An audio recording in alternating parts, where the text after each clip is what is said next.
এখানে আসতো। একসময় ক্রেতা বিক্রেতায় গলা ফাটানো হাঁকডাকের মুখর ছিল চারদিক। নৌকায় বাঁশি বাজত, বুড়ি নদীর ঢেউয়ে মিলত বাজারের জোয়ার। কুমিল্লার মুরাদনগরের সেই সিদ্দিগঞ্জ বাজার এখন নিস্তব্ধ স্মৃতিচিহ্নে পরিণত।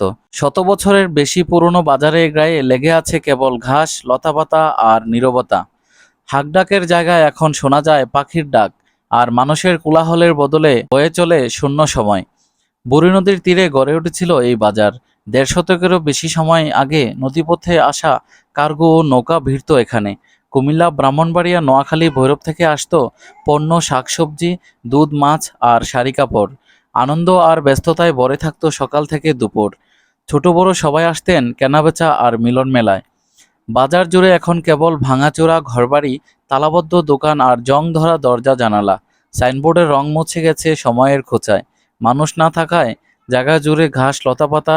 দৃষ্টিসীমায় দেখা যায় নিঃসঙ্গ মসজিদ, গাছ ঘেরা মন্দির আর এক কোণে নিস্তব্ধ পুলিশ ফাঁড়ি।